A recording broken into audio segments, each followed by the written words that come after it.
have my February reading wrap up as well as my March anticipated TBR. I do feel like February was a pretty full reading month, and it's putting me in a great place to be able to probably read the majority of these on my March TBR. So I wanted to make this video, but do we like these types of videos? Because I've made a couple of them and it's hard to tell if they do well, not even like performance wise in terms of views, but just like genuine response on if this is the type of content you like to make. I love to watch this type of content, and that's always my rule of thumb with any content that I would like to watch, I'll make, because I know that I'm the target audience. I also do have a book Instagram account, Booking It with Mac. I'll leave it down below. I post a lot of book content on there, as well as my TikTok. All of these books mentioned will be linked down below in my Amazon storefront, and then I do have a Goodreads as well. I follow pretty much everybody back on Goodreads, so definitely add me as a friend on Goodreads. No need for a long intro. Let's get right on into the books that I read in February, and then we'll chat about the books that I'm hoping to read in March. Oh wait, I think I have these in the opposite order of like, yeah, how do I get these? Hang on. There we go.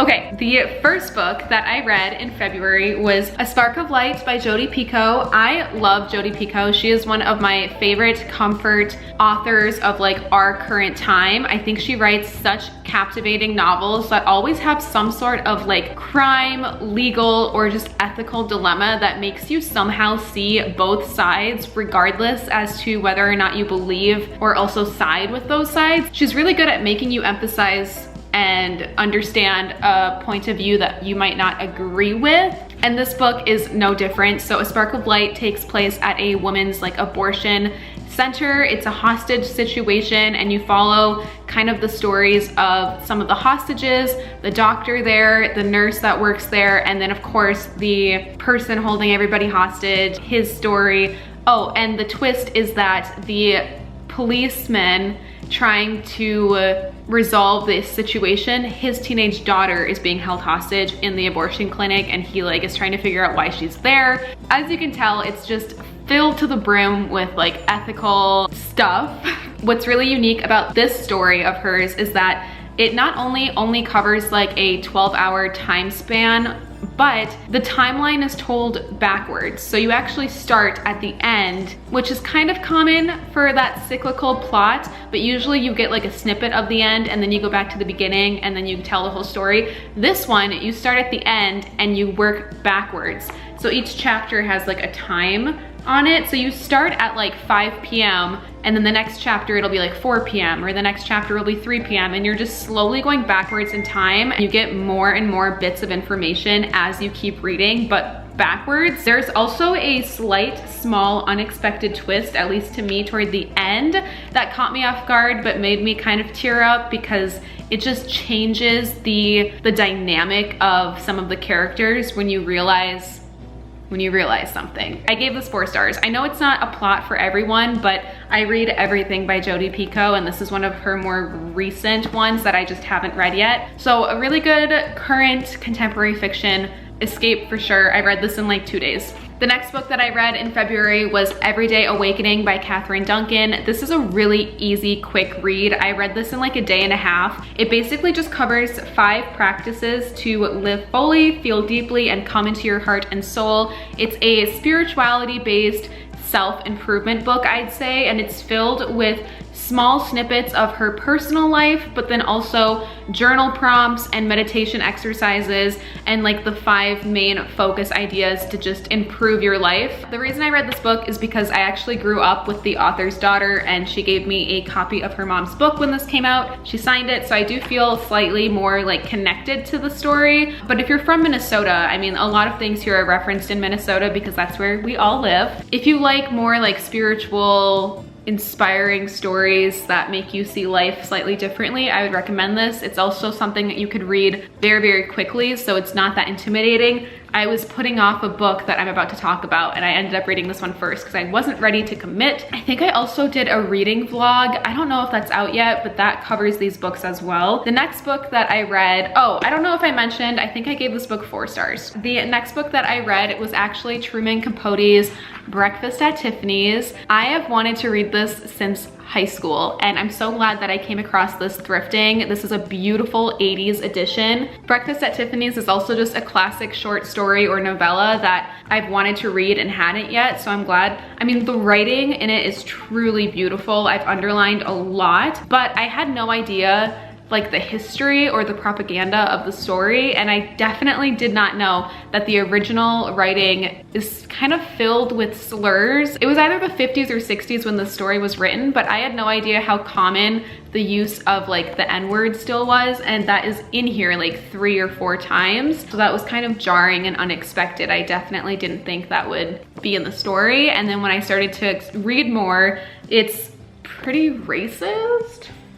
Am I wrong to say that? Like, I've mentioned that on my book account and my Instagram story, and nobody like responded to it. I was hoping somebody could be like, yes, I thought the same thing. So I don't know if that was just my take on it, or I don't know if no one that saw my stories also read it. So if you've read this, please let me know, because I do, like, I've read other works by Truman Capote and I liked the other novellas in here. And Breakfast at Tiffany's, like, the writing itself, I see why it's a classic, but I also just, like, I don't think it's aging well.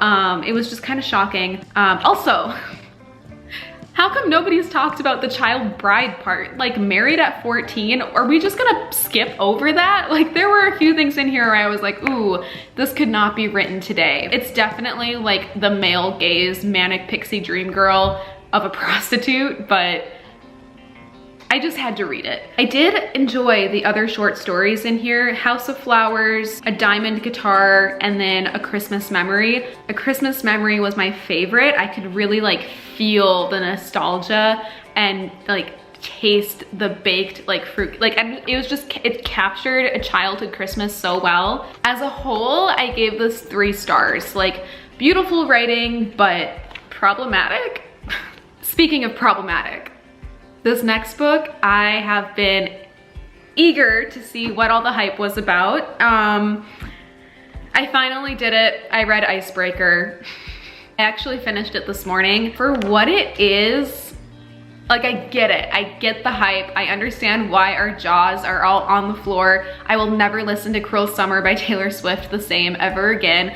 This isn't like just a spicy book. There's no, like, it's good for what it is. I read a lot of like poorly written smutty books, so like for the genre I think it's really great, but oh my god, like, this is definitely not like a slow burn. This is just burning up the whole time. Like, you get right on into it, and they're just, these are the 2 like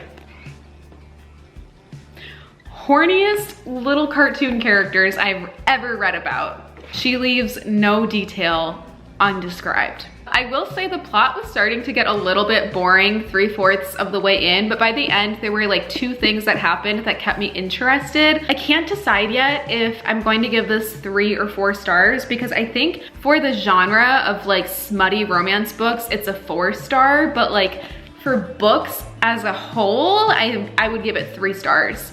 So somewhere, maybe like 3.5, somewhere in there. Like, it's good for what it is. If you know what this is going into it, and that's the type of book that you want to read, you'll enjoy this. If you are looking for something that isn't this, I don't think you'll like it.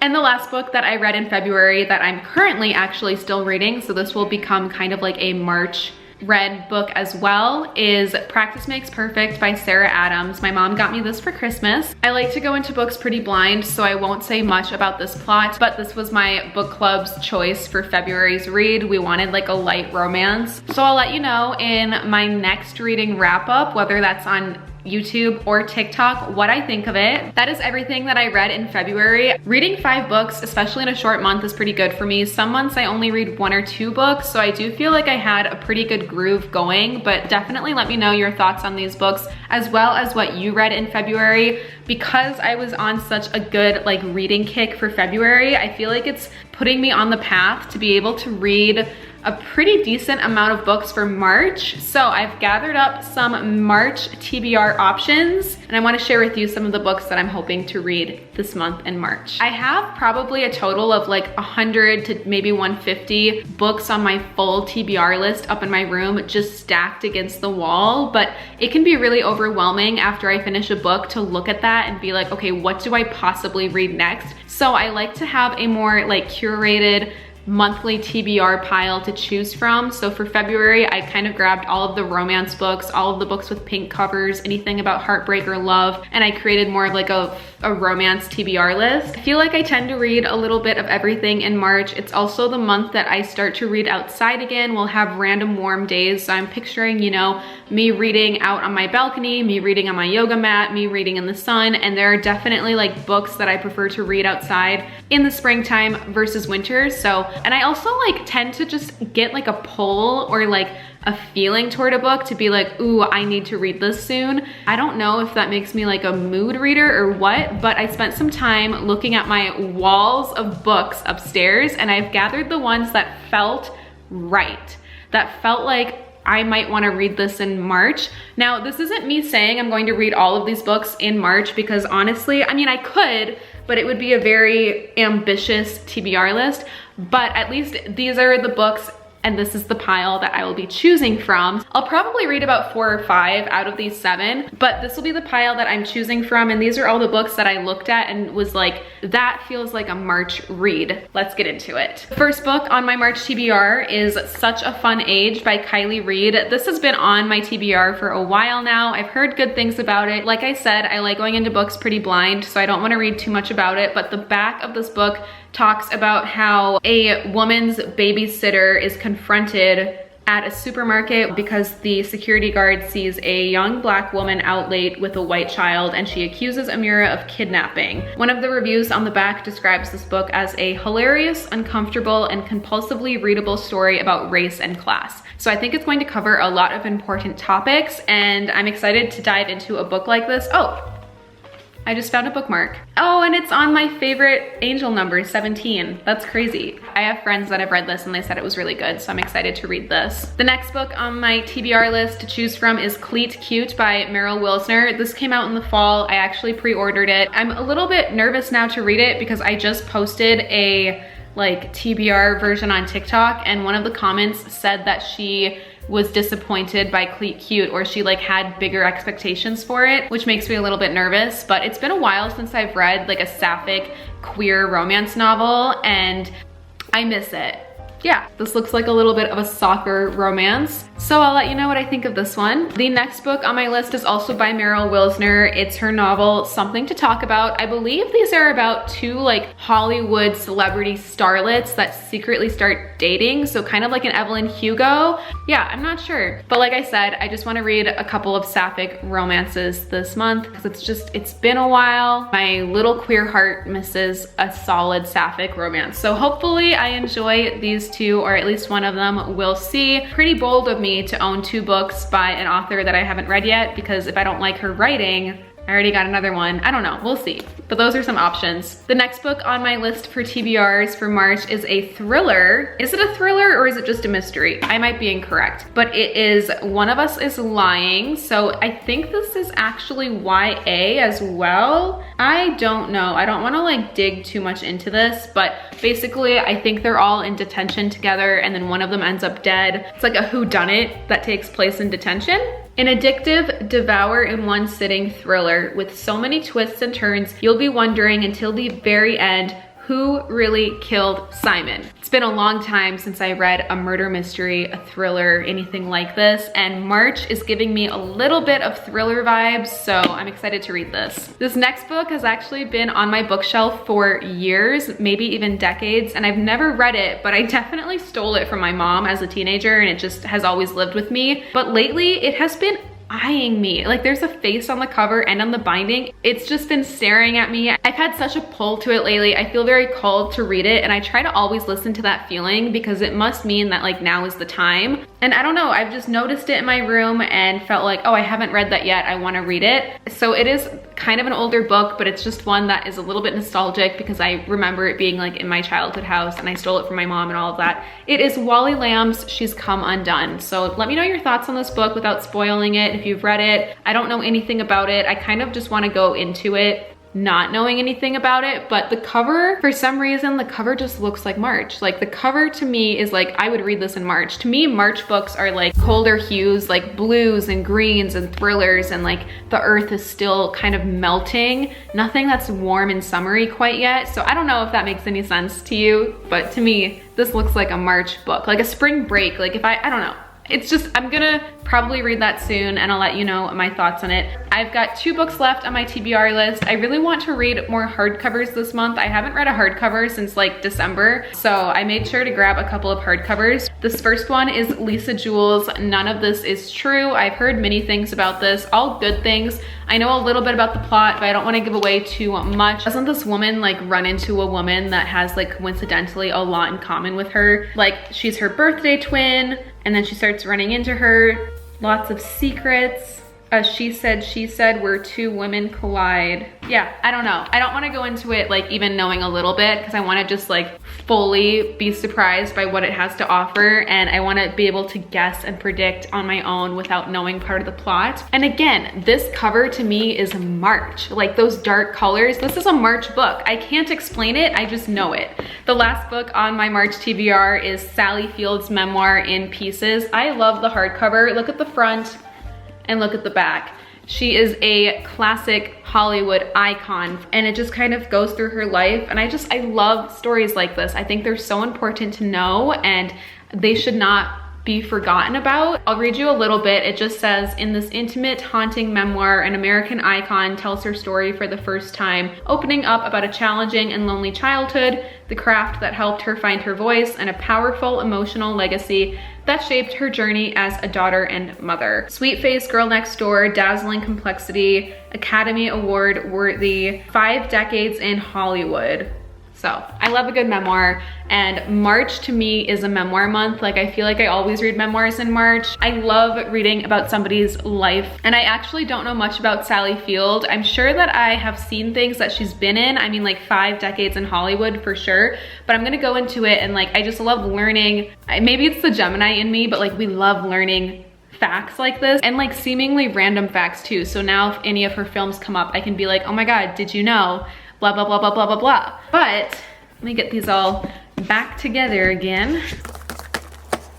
Those are all of the books on my March TBR. I'm eager to see what I will end up reading, and I'm already trying to decide what to start when I finish Practice Makes Perfect. But let me know your thoughts, no spoilers though, on these books, or if there's any books that you are reading in March, definitely let me know. I hope you enjoyed this video. I also make short form versions of these on my TikTok, and I post a lot on my book Instagram account. I'll leave all of my other book videos in a book playlist down below if you want to catch up on anything like that, as well as my Goodreads and my book Instagram account, so feel free to follow me over there as well. I've got a couple of other videos to film today, and I'm working on a basement makeover finally, so I'm gonna go work on those. I'll see you real soon though with my next video. Bye!